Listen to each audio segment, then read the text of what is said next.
You are not yet galloping, not yet gripping reins or whispering to the wind. You are standing still, just outside the wooden walls of an Ortua relay station on the edge of the Mongol Empire's vast arterial system. The sky is heavy with that rich, soft dusk that feels eternal in the open steppe. Behind you, your previous station has already disappeared beyond the horizon. Ahead, only the silence of possibility. This place is still and wind-worn. Its low wooden gate, tied with strips of dyed cloth, creaks slightly in the evening breeze. You adjust your worn saddle blanket, not for comfort, but habit. You do not yet know which horse will be yours. You do not ask. In rhythm, as it has countless times before, the herders know what to prepare. The cook knows what broth will settle your stomach. The stable hand knows which horse is fastest and which one is next to collapse. You will be given one that can fly. Inside the station, fire crackles in a stone hearth blackened by decades of smoke. A pot of mutton stew hangs low over the flames, and someone's boots are drying near the wall. You duck inside, stoop slightly. Every ceiling in the yam stations is low, as if designed to make you sit, eat, and leave with no lingering. A broad man gestures toward a wooden bowl. You nod. No words are exchanged. There's no need for them. You are not a guest here. You are a ghost that passes through. As you sip, your eyes adjust to the flickering gloom. There are others in the room, silent. Weather-beaten faces, perhaps other riders, perhaps guards, or perhaps people who no longer ride but still live within this strange living artery, this empire of constant motion. Their gaze does not meet yours, but you know they are watching. Everyone watches the messenger. Beside the fire, you're next. Satchel is being sealed. It is small, always small, but filled with weightless importance. A slip of bark paper, a silk-wrapped token, a knot of yarn denoting rank. Sometimes even nothing more than a verbal message committed to memory by a writer trained to remember 10,000 words in sequence. Tonight, you will carry a scroll. The script is foreign to you, not your dialect. That doesn't matter. It is not your job to read. It is your job to ride. A young boy enters and gestures. Your horse is ready. You rise, muscles still sore from the last leg, and follow him out into the cooling air. The light has thinned into deep violet. The stars begin to pierce the curtain of night. You've always trusted them more than maps. The horse is lean, alert, and restless already, sensing the journey. She tosses her head slightly as you approach, but calms the moment your hand brushes her neck. She smells of hay and cold wind. Her eyes are wide and dark. You check her hooves, wrapped and clean. Good. The saddle is light and worn, the stirrups short, as they must be for speed. You tie your satchel behind the saddle horn, not too tightly. The knots must hold through gallop, stumble, storm. But they must release quickly, too, should you fall. Everything is a calculation. One of the older station guards, a wiry man missing several teeth steps forward, holding out a curved medallion of polished bronze. The paysa. You nod and accept it, tucking it into the sash at your waist. This, you may cross borders, seize fresh horses, enter royal encampments, and demand shelter from strangers. It glints in the torchlight, its stamped symbols proclaiming the authority of the great Khan. You are not royalty, but tonight you carry the weight of empire. A final glance at the horizon. The boy murmurs something in his dialect, perhaps ride safe, or perhaps ride fast. You cannot tell. But his tone is kind, and so you nod again. It is enough. You mount. The horse shifts beneath you, anxious, muscles twitching like a bowstring drawn. You whisper to her, not to calm her, but to remind her that you are ready. And then, with a squeeze of your heels and a slight lean forward, you are off. The station vanishes behind you almost immediately. Only the wind remains, rushing in your ears like a river of silk. The hooves strike dirt and stone in rhythmic violence, a heartbeat far louder than your own. You feel the saddle flex and rebound beneath you. Every tendon in your body absorbs the motion. You do not bounce, you flow. Like a drop of ink in water, there is no moon tonight, but you know this stretch by memory. A ridge, then a shallow stream, then two hills that resemble the humps of a sleeping camel. You look for them without looking, and they find you. In another hour, the stars will guide you more clearly. You do not think of where the message is going, not yet. You think only of what's in front. Wind, speed, silence. Somewhere ahead, another station will wait. A new fire, a different bowl of stew, and a horse with enough strength to carry you even farther. But for now, it is you and this horse, and the black ribbon of path that stretches endlessly across the world, and the sound of your own breathing, matching the beat of the hooves and the wind. Always the wind, the message you carry tonight, tucked beneath the layers of your tunic, bound tightly in silk and sealed with a wax emblem, is not yours to know. You were not told who it's for. You do not know what it says, and you don't need to. The messenger's job is not interpretation, it is delivery. Still, as you ride through the deepening night, you wonder, not out of curiosity, but from the simple need to think of something during long stretches of darkness. It might be a battle order, a border decree, a summons for a local governor to present himself before the great Khan, or maybe a marriage proposal, an apology, a quiet threat. You've carried them all before. Some messages were destined to build bridges, others to burn them. But this one was prepared differently, handed off with a bit more care, the silk a bit finer, the knot tied by someone who probably wasn't used to tying knots. Important, then, possibly urgent. You tighten your grip on the reins just slightly. The night stretches around you like a vast ink-washed scroll. Overhead, the stars have emerged in full clarity, undimmed by firelight or clouds. They're not for wonder tonight. They are for guidance. Somewhere far to your west, in a smoky tent ringed with guards, Kublai Khan or one of his generals may already be a sleeper, pacing in slippers, across felt rugs, waiting for the answer this message will bring, and you are the string between question and reply. You ride so others can rest.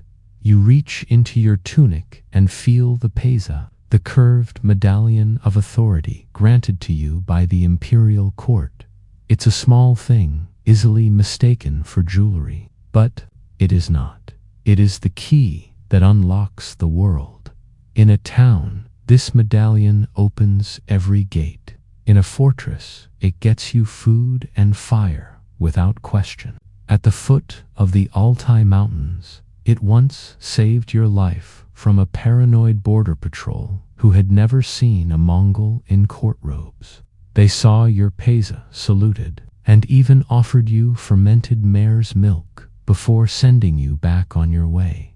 The peza doesn't belong to you. It is Empire's breath, handed from one chest to the next. If it's stolen, You are no longer a messenger. You are a thief impersonating the voice of the Khan. The punishment is immediate and quiet. No trials, no mercy. So you check it constantly. The wind sharpens against your cheeks. Your horse begins to lather at the neck. You feel it in the shifting of her gait. She is good, trained, fast, but no horse runs forever. You whisper a word, your word, for her. One you invented months ago, used only for calm, a secret name. She steadies. Suddenly, movement. It's not wolves, not yet. Only the brief shine of a fox's eyes catching starlight before it disappears back into the grass. You've learned not to react to every twitch of the dark. The things that hunt the roads do so quietly. The ones that make noise are usually harmless. Your mind drifts to the creation of all this strange, invisible road stretching from Karakoram to Korea, to Kiev, to Baghdad, and back again. You picture Genghis Khan as the warrior painted in stories, but as the planner, the thinker, the man who saw not only horses and battles, but messengers and maps. He did not want chaos. He wanted knowledge to travel faster than rebellions. He wanted messages to move more swiftly than news of his armies. And so the Yam system was born, a road without cobblestones, a highway without signs, just a trail of horses, people, and possibility. Ortus, every 40 miles or so, each one stocked with 5 fresh horses, a handful of guards, a cook, a stable boy, and endless discipline. You are part of this living thing, a blood cell in an empire's veins. Ahead, you see it, the faint flicker of torchlight on the horizon. The next station, you recognize the shape of its fence, the tilt of its outer wall. Every station is different, like people's same bones, but different posture. You slow your horse slightly, let her breathe. She's trembling beneath you, but still listening. A few more strides, you arrive at the gate and shout a single word. It's not your name. Riders don't share names at Ortu, just your route designation and direction. A guard appears from the shadows and opens the gate without a word. Another takes your reins as you dismount, legs stiff from the gallop. You hand off the satchel, first always, then the paysit. They inspect it, briefly, respectfully. Then it's inside, for broth and boiled millet and a splash of water to your face. You do not rest. You sit, you swallow, you nod, then another satchel is handed to you. You ask nothing. Another horse is brought, this one black, smaller, hungrier. For speed, you mount again. The wind hasn't stopped. The stars haven't moved, and you ride on.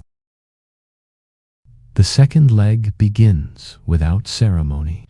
No trumpet, no farewell. Only the squeak of the leather reins and the muffled thud of hooves on worn earth. The station disappears behind you with astonishing speed already, a flicker in the past, like a fire briefly glimpsed from a hill.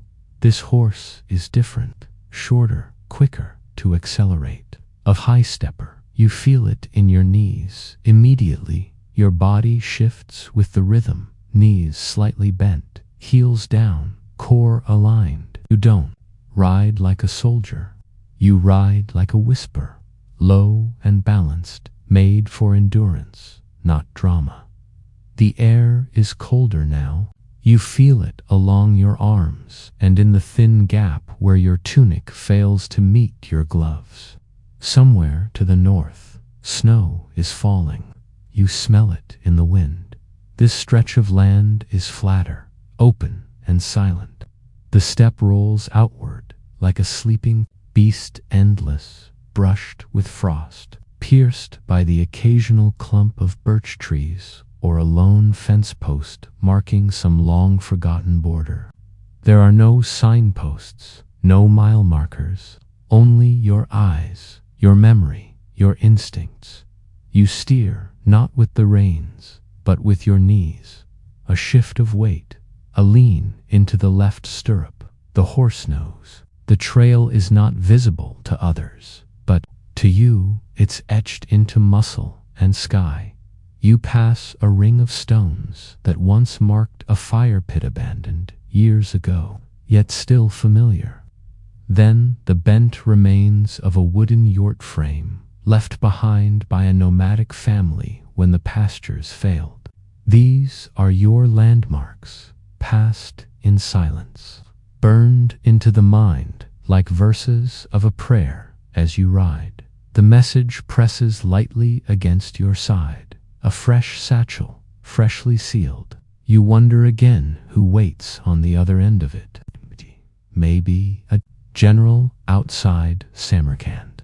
Maybe a judge near the western mountains. Or maybe it's one of the Khan's own kin, tucked into a golden tent, eyes sharp, waiting for a single sentence that will determine the fate of 5 provinces. The yam is faster than a dove, more reliable than rumor. And unlike a runner, it never sleeps. Your hands grow numb. You flex your fingers slowly, one by one, then return them to the reins. The second hour of any leg is the hardest. Fatigue catches up. Muscles begin to argue. The thrill of speed becomes routine. You cannot let your focus waver. In the distance, a small cluster of trees rises like a black ink blot. You recognize the formation. There's a narrow stream just beyond, shallow enough to cross, but slick with rounded stones. You ready your weight? The horse hesitates slightly as you approach. You whisper, not a word, but a tone, low and steady. She charges forward and splashes through. Water sprays your boots.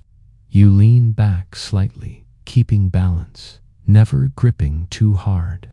The reins stay loose, your breath even. On the far bank, you urge her back into a gallop. Time lost is never forgiven in the yam. If you are even minutes late, a new rider has already been dispatched from the next station to meet you on the trail. The message must move. The empire breathes in constant motion. You recall a night 2 winters ago when you arrived at a station just moments after the backup rider had left. The look of relief on the station master's face, the way the 2 messages were checked and sealed again in synchronized ceremony, the tension of near that clung to you like frost. You didn't sleep that night, not because you were punished, but because you almost deserved to be. Your current horse begins to tire. You feel it before she shows it. Her breathing thickens. Her ears angle back. She's giving all she has, but her stride has shortened. You murmur a phrase you once heard an old rider use. May your hooves forget the ground. You don't know if it helps, but you say it anyway. It comforts you. There is another or 2 ahead, though still out of sight. You know it by calculation. You've been keeping time in your head, measuring the stretch between your breath and the beat of hooves. The rhythm never lies. You begin to rise slightly in the saddle, letting your legs absorb more of the impact, easing the burden on your mount. Every little act of kindness buys you another mile, another minute. Suddenly, the scent of smoke, wood smoke, not grass, close, there it is, the squat shape of a station, low against the ground like a turtle shell. Its fire flickers just once through the open doorway, like a wink of orange against the deep blue night. You exhale just once, Quietly, as you slow your horse to a trot, a boy emerges from the station, holding a rope and a new bridle. Another figure waits behind, holding a hot drink in a cracked bowl. They've heard you coming for minutes. They always do. You dismount stiffly, legs trembling. The new horse is already being saddled. You do not sit down. You accept the drink, burn your tongue slightly, and nod at the guard who steps forward to check your peza. He doesn't even look at your face, only the curve of the medallion, the carving on its edge. You are past another satchel. It smells faintly of herbs. The wax seal is still warm. Within 3 minutes, you are back in the saddle. The tired horse is led away. The door to the station closes behind you, and once again, you disappear into the dark. What you carry is more than a message. It is a burden of presents, small, quiet, deceptively light. A pouch no heavier than a piece of fruit, but one that holds instructions, permissions, or perhaps even words no one should hear but the intended. You feel the satchel again, shifting gently against your side. The silk is tightly wrapped and tied with cord that's been sealed in wax, stamped with the crest of some high-ranking official. You do not break it. You do not even press it with your fingers. That boundary is sacred. The message is never yours, but you've learned how to know a message without ever reading it. There's weight, for one. A thicker bundle suggests a scroll, or perhaps two. If the scrolls are large, they're likely orders or inventories tedious, things meant for quartermasters. If they're thin and sealed with colored thread, those are often diplomatic ambassadors' update. A tribute list from a conquered city, a marriage proposal between khans. You've carried those before. A thread of gold once trailed from a scroll whose contents you were certain concerned. A princess. You imagined her somewhere in a northern camp, waiting beside her tent, brushing her long hair with anxious hands, wondering if a message would come tonight or ever. You never knew if it reached her. The rider who took it after you said nothing, but he rode quickly. That was enough. Then there are the verbal messages. You recall one such burden.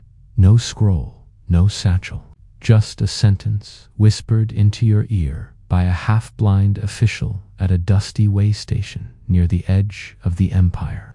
He'd been repeating the same phrase to every rider who passed, each heading in a different direction. You were to carry it west, as far as the Caspian steppe. Tell him that the snow fell late and the rivers are open. That was it. No name, no meaning you could guess. You rode 2 days without sleep, whispering it again and again under your breath. The snow fell late. The rivers are open. You repeated it to yourself as you rode, when you paused to drink, even as you relieved yourself beside a frost-covered yurt. It became a chant, a rhythm. You did not forget. You reached the outpost and gave the message to a guard, who then whispered it into the ear of a cloaked noble. That man simply nodded, turned, and sent a hawk into the sky. You never learned what it meant, but you remember it still, now. This message is physical. You feel its subtle curve where it presses into your belt. As you gallop, the satchel is well tied, not hurried. Whoever wrapped it took care. The wax seal is red court colors, and there is a faint scent sandalwood and dry ink. It has traveled already, likely handed off several times before it reached you. That's how the yam works. No one rides from Karakorum to Constantinople in a single sprint. The system depends on legs riders who each take the baton for a day, a night, a stretch of open steppe. Like bone and muscle and blood, the parts work in rhythm. Each station pulses forward, one horse, one rider, one sealed message, then another, and another, and another. Sometimes you wonder what happens when one link fails. You've heard of it once or twice. A station burned in rebellion, a rider caught in floodwaters, a message delayed, missed, lost. But even then, backups exist. The yam never sleeps. Riders double up. Guards are trained to take the saddle if needed. And there are horses, always horses. The saddle beneath you creaks slightly. You shift your weight, letting the horse take a more comfortable line along the worn trail. The hooves beat a steady rhythm. Not as fast as before. This section of land is more uneven, filled with rabbit holes, frost heaves, and the crumbling remnants of an old merchant road no longer used by carts. But this route is quieter, safer, perhaps, in the sense that no one expects to see you, and that is part of your strength. Speed, yes, but also invisibility. You carry no banners. You wear no bright colors. The paisa is your only authority, and even it stays hidden beneath your tunic. You are the whisper in the grass, the one who rides between empires, between wars, between gossip and reply. Occasionally, you pass a caravan in the distance, slow-moving, colorful, filled with camels or wagons, campfires and pots clanging from the sides. You do not stop. They might see you, but they never call out. They know the gallop of a lone horse in the dark means only one thing: the yam rides tonight. Once you passed a group of scholars moving south. They wore fur-lined robes and rode donkeys and mules, scribbling notes into thick journals. One of them looked up and said, "He's carrying history." He meant you. You remember that, not because he was right, but because you hoped he was. The stars shift again. A few clouds drift lazily across the sky. The air grows wetter. You suspect a river is ahead. That will be tricky. You have no bridge this far east. Only a known crossing, flat stones and shallow flow, passable unless there's been heavy rain. You listen to the ground beneath your horse. The earth changes when water is near. More give, a scent of reeds, frogs chirping in the underbrush. You slow your mount slightly and lean forward. Yes, the river is coming. You prepare yourself. Not because it's dangerous, but because even crossing water is a message that the world is still in motion. And so are you. Your cargo presses against your hip, dry, untouched, and still moving forward. The river appears, first as sound, soft, steady, a kind of breathing that doesn't belong to your horse or yourself.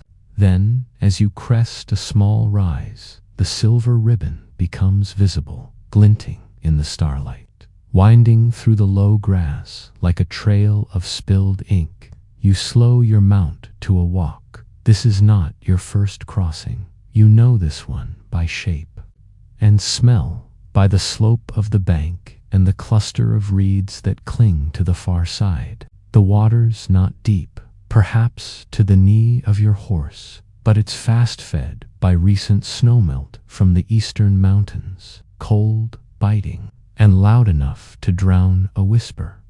You pause just long enough to check the satchel again. Still sealed, still dry. You tug the flap of your tunic tighter across your chest and lean down, whispering to your horse. She hesitates just 1 second, then steps into the current dot.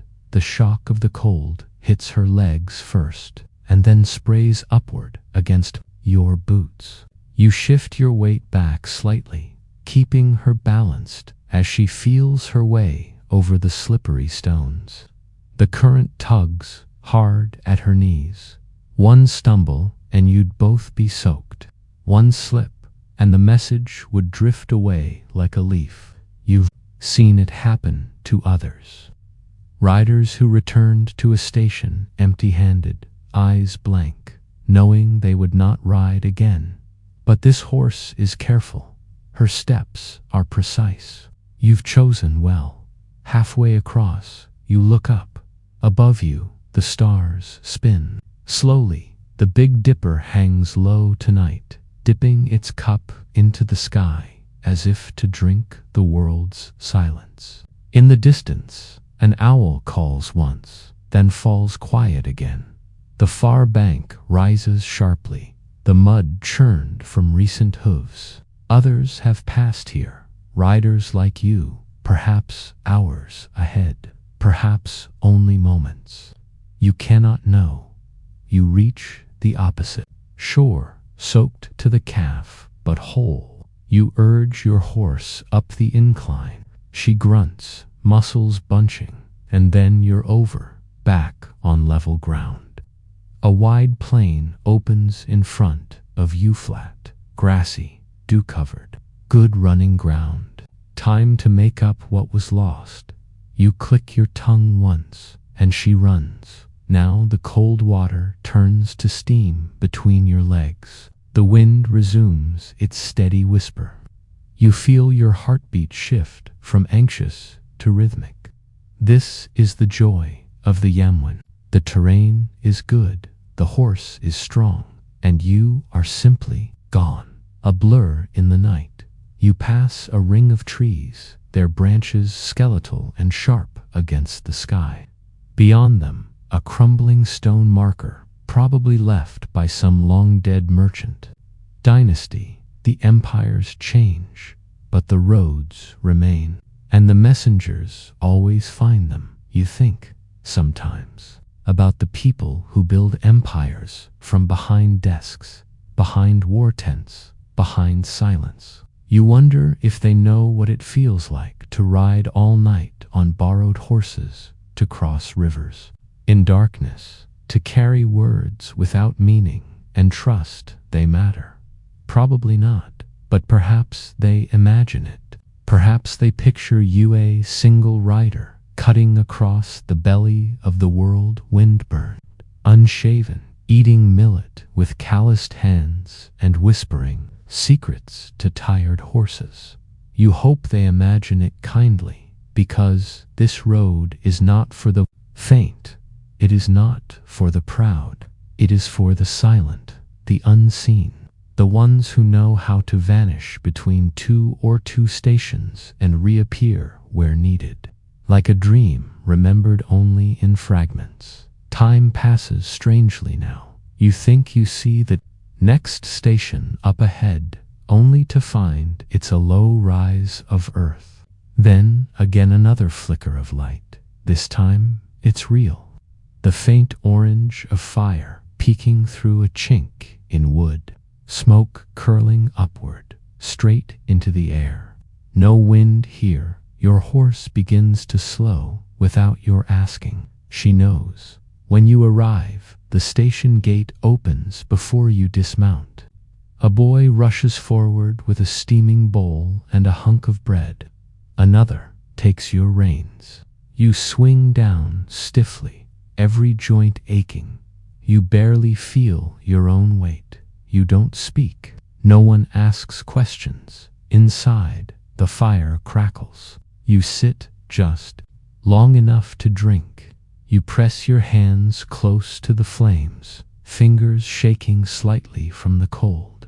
Another satchel is already waiting, already sealed, already timed to match your arrival. The old man who hands it to you doesn't smile, but his eyes linger a second longer than expected. Maybe he was a rider once. You nod. Take the satchel, test its tie, slip it into your sash. New horse is younger, less tested, restless beneath its blanket. You don't need to ask if it's ready. Of course it is. That's what the yam is. always ready, always waiting, a breath in the throat of the world. You mount again, the door swings shut behind you, and the message rides on. The road is gone, again at least, for anyone but you. No visible track winds through this part of the empire, no trail rutted by carts or etched by merchant feet. And yet you ride with confidence, your hands loose on the reins, your gaze lifted occasionally to the stars or a distant hill. Your map is not made of ink or leather, it's made of repetition, of remembered ridges, and the turn of the wind. This is a leg where only the most seasoned messengers are sent. No obvious landmarks, no permanent settlements, only grasslands and pale rock formations jutting like fossilized ribs from the earth. It's a test of memory and endurance. But you don't panic. You never do. That was trained out of you long ago. Recall the early days, months of exercises with the older riders, each one more grizzled than the last. One of them blindfolded you and had you ride in circles for hours, only to ask afterward, which way is east? You answered wrong and spent the night without a tent. You only answered wrong once. The horse beneath you is jittery, not from fear, but anticipation. This one is built for long runs, thin-legged, wide-eyed, with a gait that lifts you into the air just long enough to forget you're touching the earth at all. She is a wind dancer, and she knows the road is hers. You urge her on, and she responds with a burst of smooth speed. As the hours pass, you navigate not by vision, but by rhythm. A low hill that appears after the third hour. A crooked tree struck by lightning 2 summers ago, its top now charred and bent like a crooked finger. Then, the way the ground turns slightly dusty here, even in summer, where an ancient river once ran. These are your signposts, somewhere behind you, hundreds of miles away. Others ride, and ahead more weight. Riders older than you, riders younger. Some have never fallen. Others carry scars where arrows grazed them or where wolves snapped. The yam accepts all, so long as they ride fast and carry well. The sky begins to shift. The stars tilt slightly westward. A single cloud, dark and full, slides across the moon and hides it completely. You feel the terrain change again. The earth is softer, now damp. The horse's hooves begin to pick up small bits of mud. That's right, a marshland is near. Not large, just a stretch of low ground fed by hidden springs. You steer around it instinctively, skirting the edge where the grass is firmer. It's remarkable, this instinct. It becomes something more than memory, a physical knowledge written into your joints and bones, like the way birds know to turn before storms. But not everything is instinct. Some things are tricks, learned from other riders. There's a patch of moss here that always glows faintly under starlight bright enough to mark a bend. There's a set of 3 rocks placed deliberately near a dead tree left years ago by a rider to warn of a sinkhole just ahead. The rocks are still there. So is the hole. You smile to yourself. He must have ridden well. The terrain flattens again. The rhythm resumes. You think of the stars once more, not as decoration, but as your ceiling, your watchtower. The North Star hangs, still reliable. The others shift slowly around it, drawing invisible lines. You follow those lines. They lead you forward. No maps. Needed maps are for people who stop, who open things, who unfold. you do not stop. The yam is not meant to be unfolded. It is meant to be ridden. Occasionally, nobles will ask you how you find your way. They imagine magic or secret signs or hidden tracks, only messengers. No, you never explain. Let them imagine. The truth is simpler and more beautiful. You know the way because the empire has written it into your memory. Every rise and fall, every moon phase, every lonely goat, skull bleaching on a rock. You pass a skeleton, now probably a camel, abandoned years ago. Only bone and shadow remain. The horse shies briefly, then moves on. She trusts your calm more than her fear.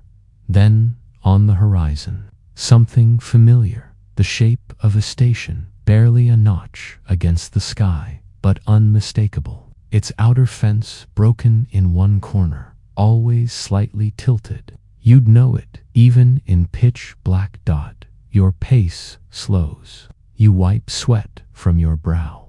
Your gloves are damp with fog and breath. This station is known for its silence. The guards here are mostly deafen, odd trait, perhaps a curse once, but useful now. They don't hear bandits approach, but they see well, and they never forget. A face, or a pesa. You arrive, dismount, offer your medallion. They nod, confirm the seal, hand you a bowl of hot tea and a pouch of dried fruit. You eat standing, shifting your weight from one foot to the other, keeping your blood moving. Another satchel appears. No words exchanged. It's passed into your hands as naturally as a pebble dropped into a stream. You're moving again in minutes, and already the next leg unfolds in your mind, not by compass, not by script, but by memory and stars. You do not need a map. You are the map. The rhythm of the journey settles into your bones now. Each station, each horse change, each whispered handoff, a steady heartbeat in the vast loneliness of the steppe. The horizon stretches endlessly, a muted gray brushstroke, and beneath it the land folds and ripples like a great, silent ocean of grass. You know the cadence of the yam better than your own breath. 40 miles, then rest. 40 miles, then rest. The stations are lifelines, simple wooden outposts surrounded by fences of sharpened stakes, ringed with flickering fires and the occasional smoke of cooking pots. Each is alive with activity when you arrive. Guards nod silently. Stable hands unsaddle fresh horses with practiced ease. Cooks offer steaming bowls of millet porridge or dried meat. You never stay long, never more than a few minutes. The message does not rest, and neither do you. At one station, you overhear a conversation, a rare moment of calm. An old rider, his beard frosted with winter, tells a story of a night when the snow came early, blanketing the trail and erasing even the most familiar landmarks. They had to navigate by sound alone. The clip-clop of their horses, the only guide through the whiteness. You listen, nodding. You've ridden those nights too. The cold bites deeper than any enemy, and the silence can drown a man. You think about the riders before you, their courage, not measured in battles fought, but in miles covered, in nights spent awake, in messages delivered while the world slept. The empire depends on you. You begin this leg with a new horse, young, fiery, its breath puffing in misty clouds. You pat its neck, whispering the secret name you've given it. It shivers but settles beneath your hand. The landscape changes now. Hills rise, rocky and sharp-edged, dotted with scrub oak and twisted juniper. The wind here carries the scent of pine and wild herbs. Somewhere nearby, a river gurgles softly. The trail narrows, winding through a valley shadowed by jagged peaks. You slow your pace, careful not to spook the horse as the path drops steeply in the valley. You spot smoke curling from a cluster of yurtsa nomadic camp. The people here live by seasonal rhythms, moving with the herds, their lives intertwined with the land and its moods. Sometimes they offer hospitality to passing riders, fresh milk, warm bread, a place by the fire. Other times they watch silently, wary of strangers. You pass without stopping, respecting their space. Your mission does not allow for delays. As night deepens, the air grows colder. Frost settles on your cloak, and your breath hangs in the air like a ghost. You pull your scarf tighter, feeling the weight of exhaustion pressing against your limbs. Sleep is a stranger you cannot invite, yet you find moments of rest in brief. Stolen breaths as the horse slows in the gentle sway of the saddle. In the quiet hum of the wind through the pines, you think of the empire's vastness, the mountains, the deserts, the cities teeming with life, and how your solitary journey threads through it all, unseen but essential. Ahead, the next station's fires flicker like distant stars. You urge your horse forward, the promise of warmth and brief respite guiding your tired muscles. You arrive as the first light brushes the horizon, a pale wash of pink and gold. The station is alive with quiet activity, riders preparing to depart, cooks tending fires, guards exchanging news. You hand off your satchel, receive a new one. The cycle continues. You dismount briefly, stretching cramped muscles, tasting the cool morning air. The empire wakes slowly, but you have already ridden through the night. The next leg awaits. Section 8. The dawn breaks quietly, filtering soft, pale light through the thin veil of mist that clings to the valley floor. You are already mounted, the new satchel tied snugly to your belt, the familiar weight a small comfort against your side.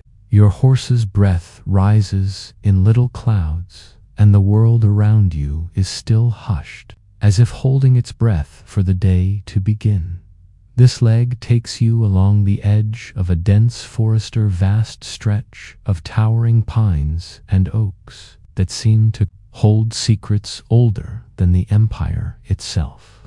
The ground here is soft with fallen needles and moss, muffling the sound of hooves and footfalls. Riding through it feels like slipping between worlds, one foot in the familiar open steppe, the other in shadow and silence. You guide your horse slowly through the trees, alert for fallen branches or hidden roots.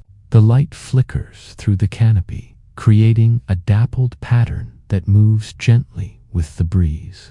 Occasionally, a bird calls out sharp, clear, and then silence again.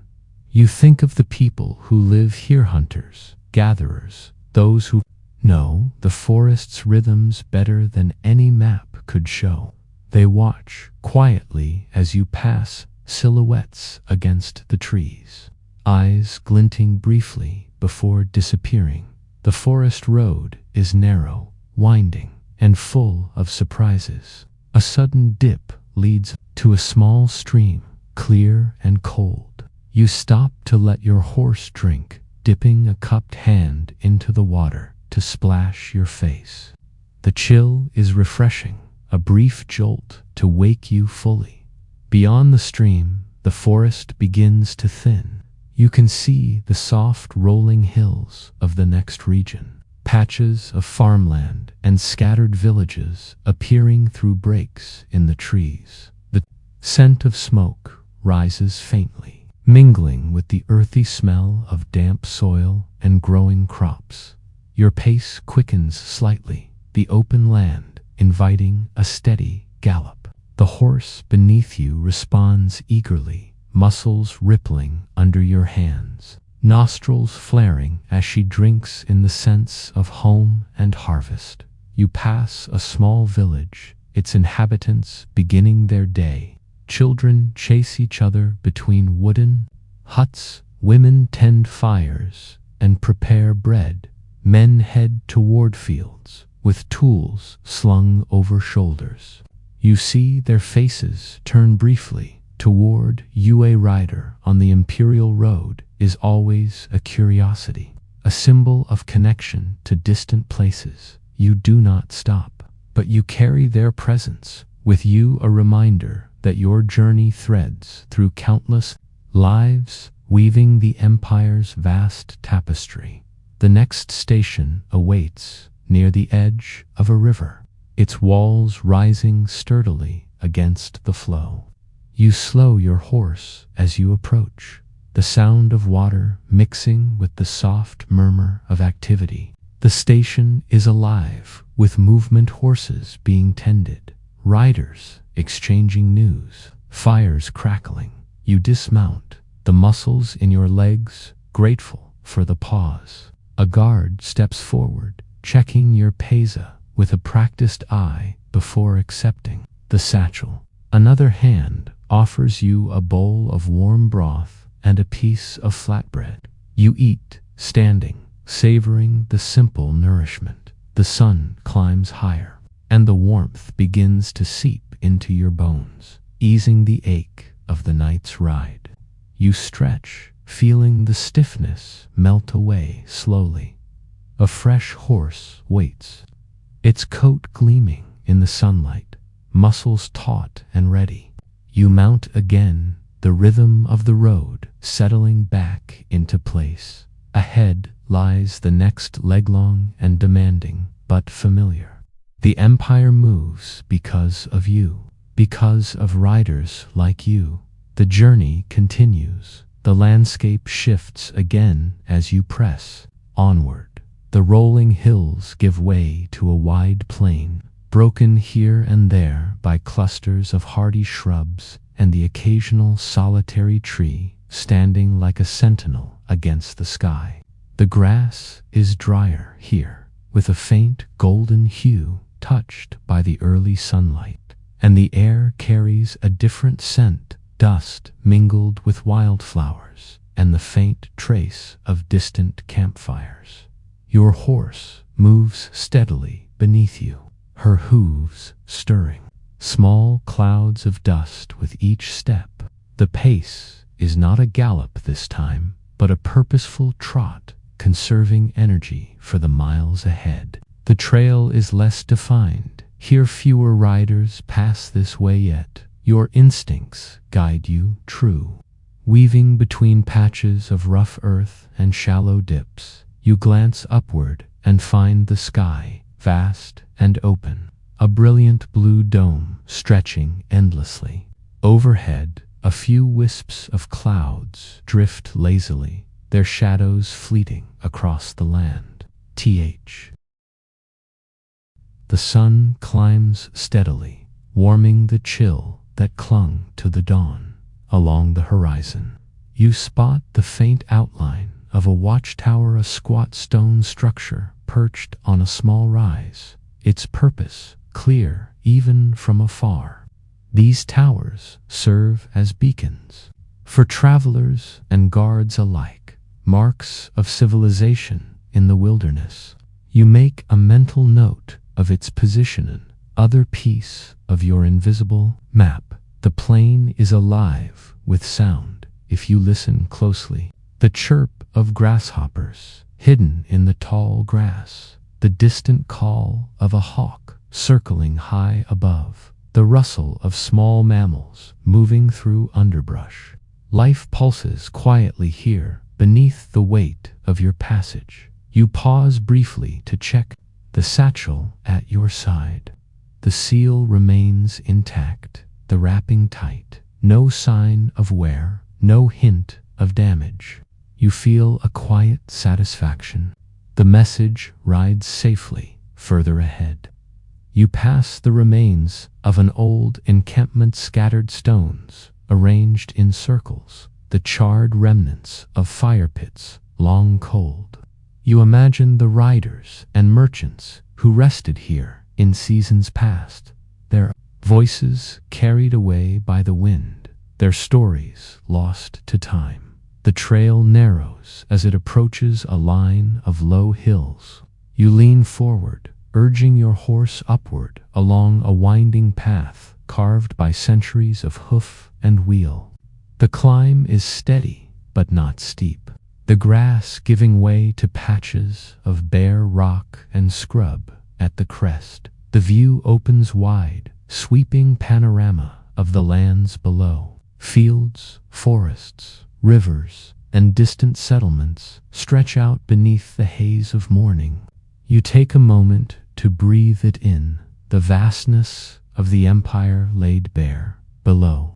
You see smoke rising from another station, a cluster of wooden buildings nestled beside a river bend. Your pace quickens, anticipation sparking through your limbs. You reach the station just as the sun reaches its zenith. The familiar rituals unfold swiftly, the exchange of satchels, the inspection of pesa, the brief respite for food and rest. You stretch cramped muscles, the warmth of the midday sun soothing your aching joints. A fresh horse awaits you, restless and eager. You mount once more, the rhythm of the journey settling back into your bones. Ahead, the road continues long and unending. The empire moves because of riders like you, carrying words and will across the vastness of the world. And so, you ride on. The afternoon sun casts long shadows behind you as you press onward, your silhouette stretching like a thread, pulled taut across the grasslands. The air grows warmer now, the stillness broken only by the soft rhythm of your horse's breath and the creak of leather reins. The land here is different, again flatter, more open, with far fewer signs of human life. This is the deep steppe, the great sea of grass that seems to go on forever. There are no markers, no roads, and yet you ride with certainty. You read the land like a quiet, familiar poem, the slope of the hills, the way the wind combs through the tall grass, the behavior of animals moving across the plains. These are the signs you've come to trust more than any ink on parchment. This is how Mongol messengers never needed maps. The empire trained your eyes, your ears, your instincts to become a moving compass. The sun reflects off a shallow lake in the distance, the surface rippling slightly in the breeze. You angle toward it, knowing that fresh water often means rest, both for your horse and for yourself. As you approach, a small flock of birds rises, startled, then settles again a short distance away. You dismount and kneel by the water, cupping your hands to drink. It is clear, cold, and carries the taste of deep earth. Your horse wades in to drink beside you, grateful for the stop. You run a hand along her flank, feeling the warmth radiating from her skin, the subtle twitch of her muscles beneath your fingers. She has carried you well. After a short rest, you both set off again, but your pace is easy now. You have made good time. The next relay station isn't Farah fortified structure, known for its skilled stable hands and quiet sleeping quarters. You allow yourself to imagine the feel of a soft mat beneath you, the smell of broth, the warmth of a small fire. Your path winds past a stretch of rougher terrain, a place where wolves have been seen. You keep your bow across your lap now, though. Rarely do they challenge riders in daylight. Still, you watch the horizon carefully. Every so often, a lone wolf will test boundaries, sensing weakness. You give no such invitation. As the light begins to soften, turning gold and amber, you crest another low ridge, and there it is, the outline of the station, tucked into a grove of wind-bent trees. Its fence solid and low, smoke curling from its chimney like a ribbon. You feel a quiet satisfaction at the sight. One more leg behind you. The station steward meets you at the gate, recognizing the pesa at your chest and offering a respectful nod. You dismount, and a young boy takes the reins of your horse, leading her toward the stables inside. The space is warm and dimly lit. You hand over the satchel for inspection and logging. The seal remains perfect, your record unmarred. In return, you're offered a bowl of meat stew, steaming and fragrant, and a small roll of spiced flatbread. You eat slowly, savoring the flavors, letting your body begin to unwind. Later, you sit on a low bench outside the station, looking out across the steppe as the sun dips below the horizon. The sky blazes briefly orange, crimson, lavender, then fades to indigo. Stars begin to appear, scattered like pinpricks in the fabric of night. Another rider arrives, dusty and tired, his horse slick with sweat. You nod to each other, the silent camaraderie of the road, needing no words. Eventually, you retire to your sleeping quarters, a low, quiet room with a simple mat and thick woolen blanket. You settle in, the ache in your muscles now fading into the comfort of rest. Outside, the wind hums softly through the trees. Somewhere in the distance, a horse snorts, and a bell jingles faintly on a stable door. You close your eyes. The road will call again soon, but for now, you sleep. Dawn returns quietly. No trumpet call, no village bustles, just the gradual lifting of night, the paling of stars, and the soft graying of the sky. You rise with it. Your limbs ache with the familiar, dull weight of travel, but you stretch and breathe deeply. The scent of earth and dew is in the air. The station is still. A few attendants move about in hushed motions, tending to horses and preparing tea over glowing embers. You're offered a bowl of fermented mares, milk harag cool and faintly sour. You sip it slowly, watching your new horse being brought to the hitching post. She's younger than your last, spirited but well-tempered, her coat sleek with the sheen of early morning light. You thank the station keeper, sling the fresh satchel over your shoulder, and mount once again. The world around you is damp and silver, kissed with mist. The grass bows slightly with dew, and your horse's hooves make little sound on the soft earth. You set off at a canter, the mist parting before you like a veil. This stretch of land is wilder than most a no man's between settled zones, known for its isolation and weather that can change with little warning. You've heard of riders caught in sudden hailstorms, or of wolves trailing travelers for days. But the sky today is calm, the wind even, the birds in flight good signs. There are no roads here. You follow the lay of the land, the folds of old riverbeds, the game trails pressed into the soil by deer and gazelle. You ride alongside a herd for a time, the animals startled but not panicked, galloping in elegant arcs across the open steppe.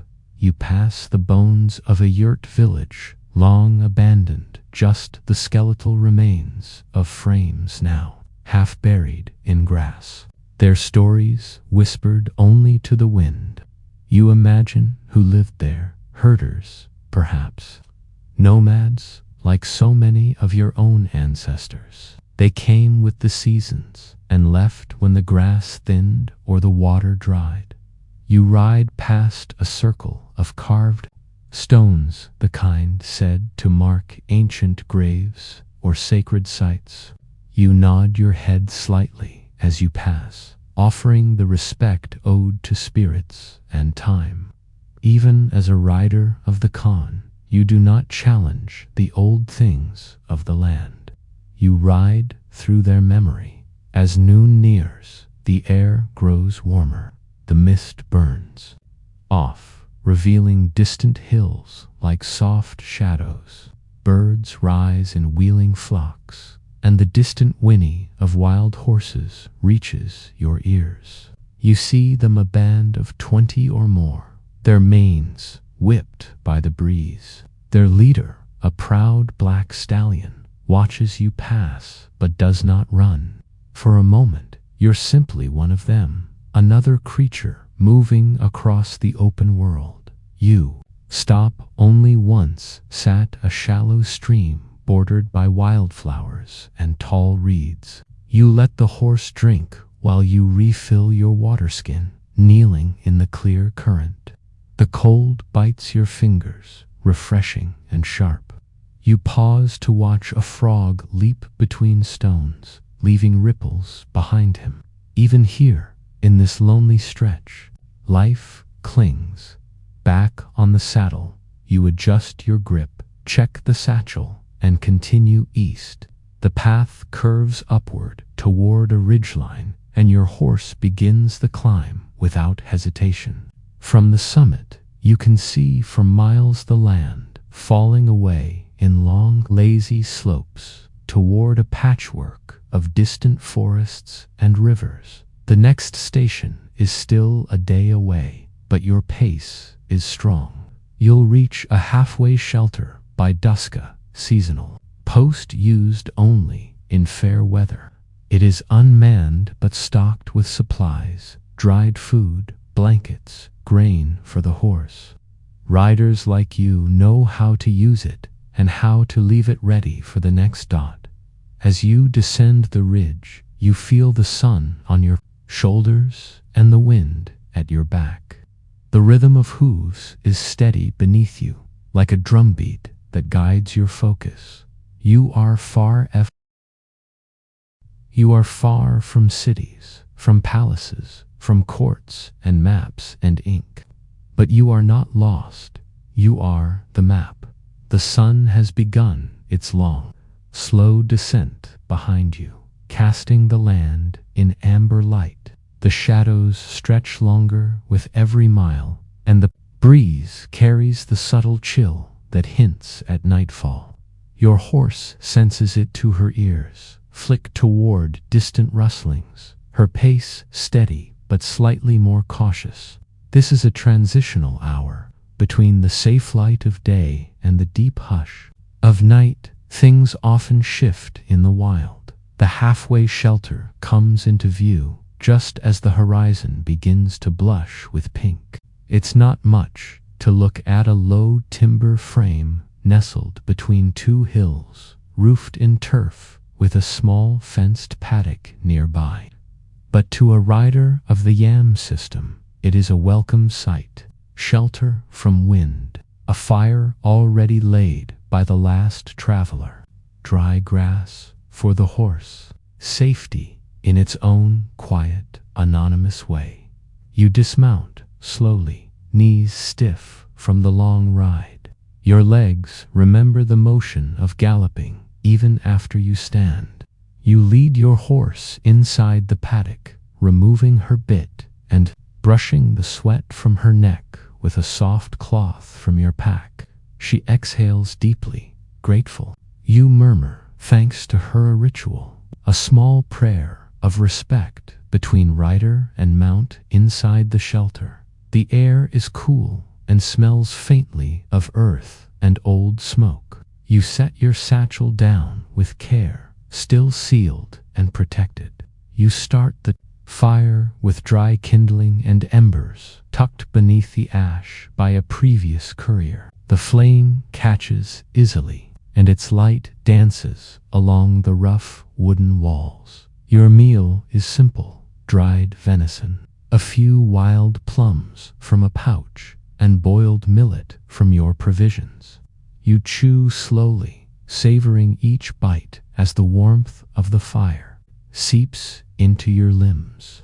Outside, your horse shifts softly in the paddock, the only sound in a wide and sleeping world. Later, wrapped in your cloak and seated near the fire, you let your mind wander. It's here in the silence between stations, between messages, between identities, that your thoughts are most your own. You think of other riders, friends you passed going the opposite way, those you haven't seen in months. You wonder if they also sit now before small fires under quiet skies, carrying words that shape the fate of cities, never stopping long enough to see the outcomes. You lie down on the woven mat, eyes fixed on the wooden beams above. The fire crackles gently, and the wind hums through the doorway like a lullaby. This is the kind of night that swallows sound and thought, leaving only the rhythm of breath, the weight of time, and the scent of smoke on your skin. In the deepest part of the night, you stir briefly. The embers glow red in their cradle. An owl calls from the ridge. A fox barks in the far distance. You smile faintly, then close your eyes again. Sleep here is light, practical. Your body rests, but your senses remain alert. You dream of horses running over endless grass, of distant towers rising like fingers from the plain of scrolls, with ink so fresh it smudges as you unfold them. You dream of the Khan's tent, of cities built of felt and command, of a voice that echoes across mountains. By morning, you'll be gone again. The fire will be out, the mat rolled tight, the satchel slung across your shoulder. Your horse, rested, will be saddled once more. You do not stay long. You never do. The road continues. At first light, you rise with practiced ease. No alarm, no rush, just the natural rhythm of a life tuned to motion. Outside the shelter, the sky is a pale watercolor of rose and gold. You step into the new day with quiet gratitude, wrapping your cloak tighter against the lingering dawn chill. The world around you is hushed, expectant. A moment between sleep and speed. You check your horse first. She stands patiently near the paddock fence, already alert, already ready. Her breath clouds the morning air, and she nickers softly as you approach. You feed her a handful of dried barley, whispering praise. You were lucky to be paired with her. Each horse you ride becomes a silent partner in this strange dance across distance, some wild, some steady, all essential. You pack quickly. The fire has died to a smudge of ash.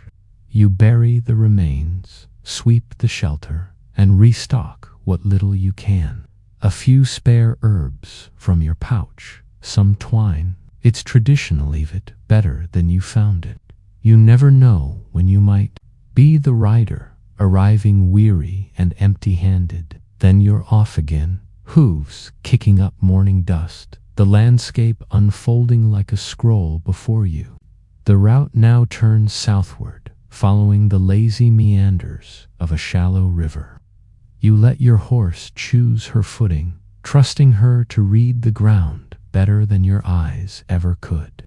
The trees here are taller, their branches knitting into green, archways that filter the light like stained glass.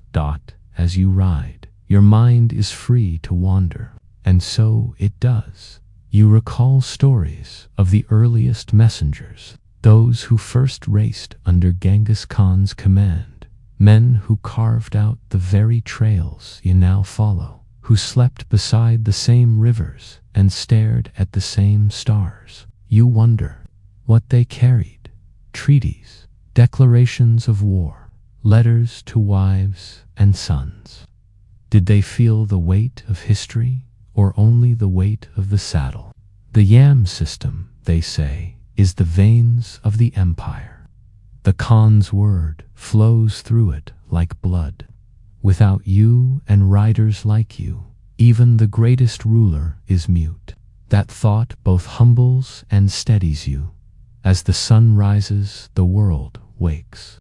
You pass shepherds, guiding shaggy flocks across shallow fords, their dogs trotting diligently at their heels. Children chase after goats with sticks, pausing to wave as you pass.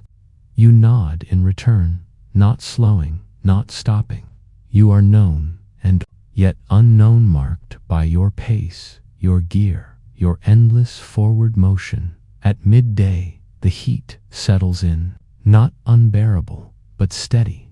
You remove your cloak, tying it behind your saddle, and drink deeply from your water skin. You pass a ruined watchtower, its stones crumbling, its one-sprout flags long gone.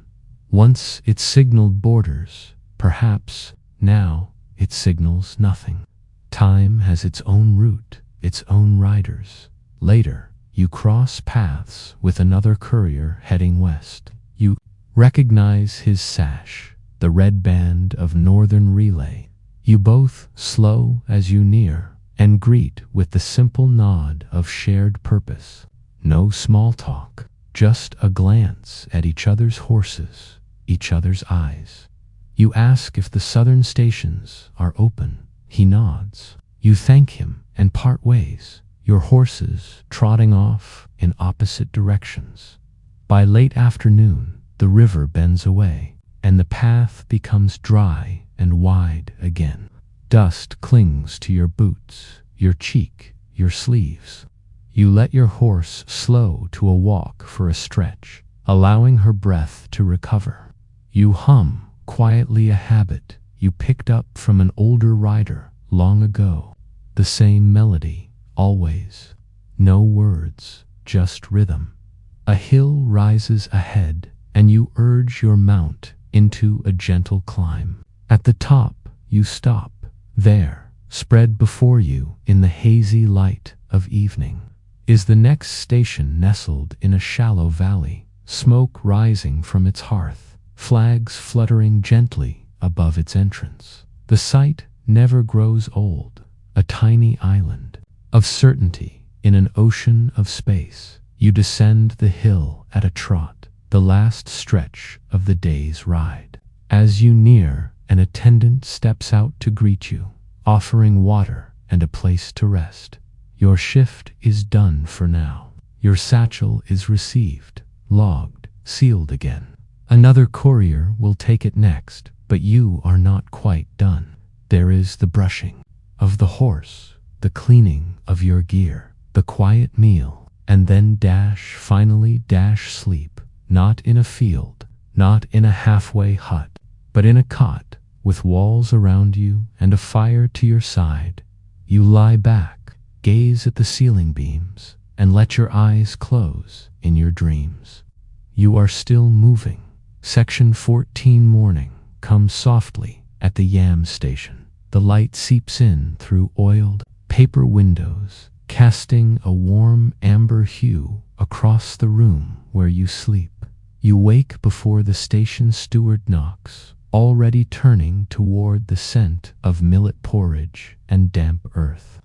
Your limbs are slow to respond, at first fatigued but rested. You stretch, roll your shoulders, and rise into another day of distance.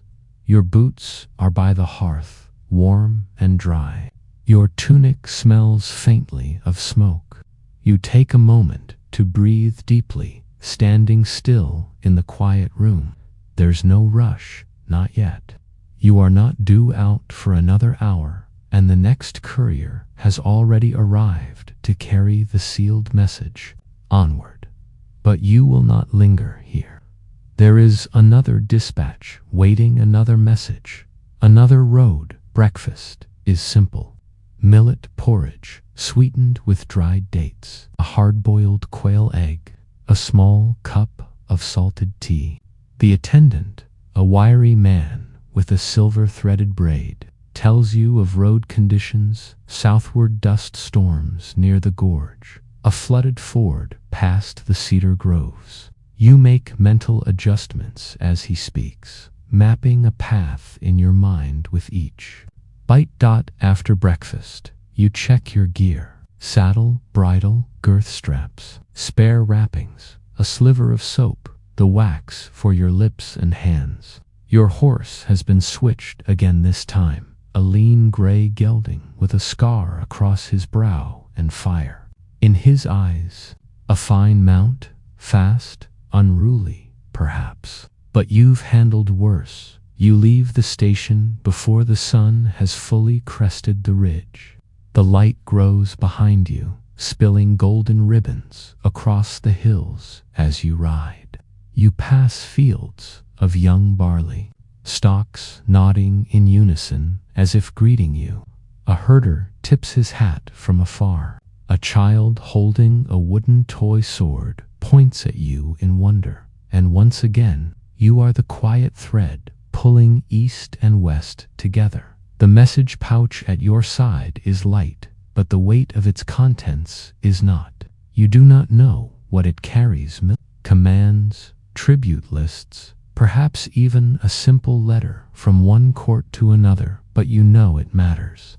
Every sealed scroll, every stamped order, every request for aid or warn. The message pouch at your side is light, but the weight of its contents is not. You do not know what it carries. Military commands, tribute lists, perhaps even a simple letter from one court to another, but you know it matters. Every sealed scroll, every stamped order, every request for aid or warning of rebellion or promise of alliance, it all matters. The empire depends on speed, not just brute force, not just iron and conquest, but speed, the ability to know, to respond, to act before others can. And that's you. You cross through a narrow pass flanked by rust-colored cliffs. Your horse's hooves echo between the rock walls, each step clicking like a drumbeat. Above, swallows wheel and cry. You think of the riders who passed here decades ago, and those who will pass long after you're gone.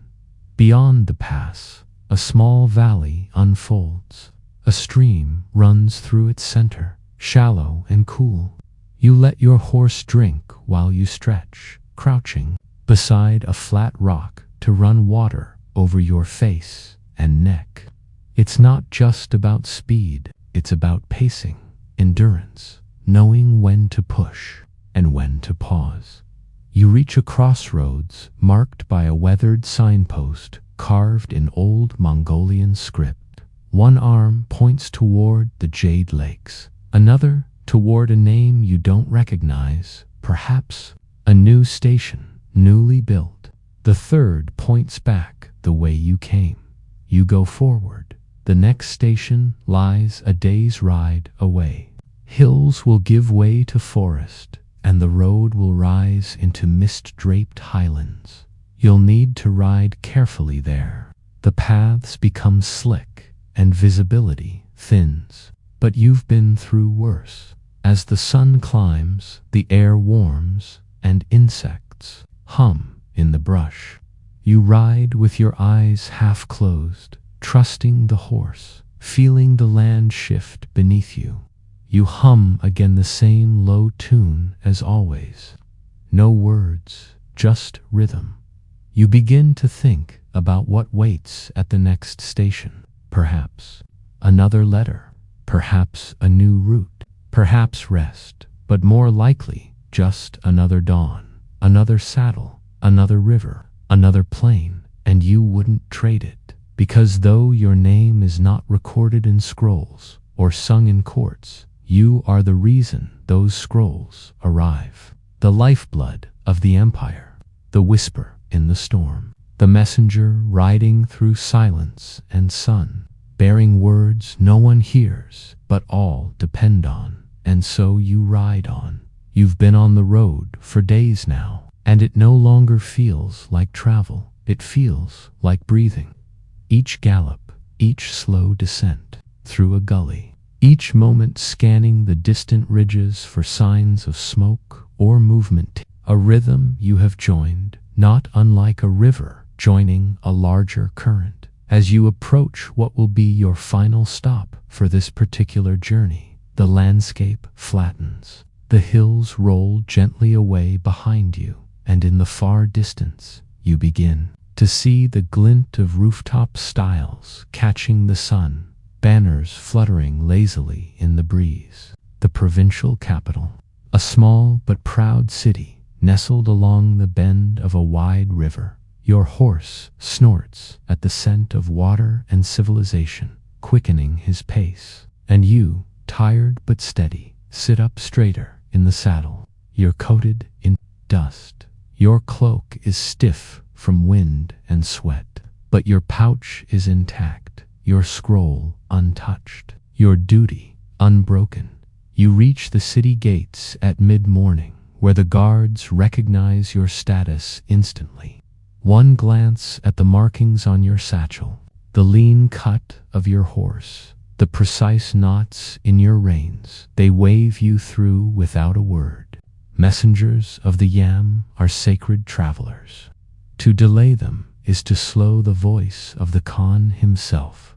Through the narrow stone streets, you ride slowly now. Pedestrians make way respectfully. Some bow, others simply watch, curiosity in their eyes. Children whisper behind barrels. An old woman nods in recognition. Perhaps she once had a son who rode like you. Or perhaps she simply sees the miles etched into your face. At the main post station, you dismount with aching knees and hand over the pouch. It's received with ceremony, inspected for seal and dust patterns, signed into a log with ink thick as blood. The message is carried inside. You do not follow it. Your job is not to read or interpret or decide. You deliver and disappear. The station master offers you rest-a-mat in a quiet room, warm broth, a chance to sleep deeply for the first time in a week. But something in you hesitates. You are used to moving. Sleep feels strange without the sound of hooves in your ears. And even now, part of you wonders about the return route, about the next horse, the next storm, the next sealed letter bearing only the Khan's emblem and a line of cryptic code. But for now, you let go.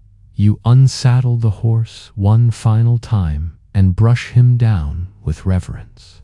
He has been your partner across rivers and storms. You whisper your thanks, pressing your forehead briefly to his. Then you release him to the stable hands and step away.